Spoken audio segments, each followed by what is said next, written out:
शामिल के जदी मोरो सिंध मां जिता सिंधी इल्ताफ सुमरो जी रिपोर्ट मुताबिक हर साल जी हिन साल भी 12 रब्बिल अव्वल जे ॾींहुं रहमानिया मस्जिद खेड़ा बाज़ार मोरो में जमात असला अल मुस्लिमीन पाकिस्तान ब्रांच मोरो ऐं रूहानी तलबा जमात पाकिस्तान ब्रांच मोरो तरफ़ां हिकु अज़ीम अलीशान महफ़िल ईद मिलादिल नबी जो प्रोग्राम थी गुज़रियो।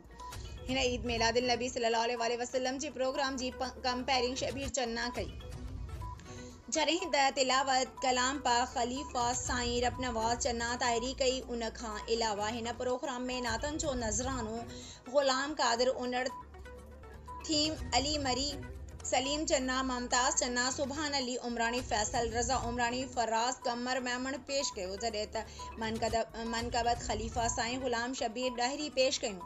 हिन महफ़िल ईद मिलादिल नबी में जमात जे तमाम घणनि दोस्तनि शिरकत कई। उन खां अलावा खिताब लाजवाब हज़रत अल्लामा मौलाना साईं ख़ालिद अहमद सुमरो करण फरमायो।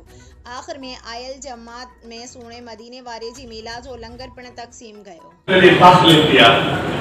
हाणे उहे घर न रहिया आहिनि पर वञण वारा अॼु बि उन अम्मा हलीमा जे उन जबल ते उहे जेको घर ठहियल ई ठहियल आहे उनखे ज़ियारत लाइ वेंदा आहिनि। इन करे जो मुंहिंजो महबूब इन जॻह ते रहियो मुंहिंजे आका अलैहिस्सलाम जा पाक कदम ऐं बचपन इन अम्मा हलीमा जे घर में रही। मां अर्ज़ कयां मुंहिंजे सुहिणे नबी जा उम्मतियो जॾहिं आवाज़ आयो त अल्लाह जो महबूब अचे पियो फ़क़ीर गालिबन 6000 खां मथे ॿार अरब जे माइरुनि खे ॼावा पर सभई पुट हा।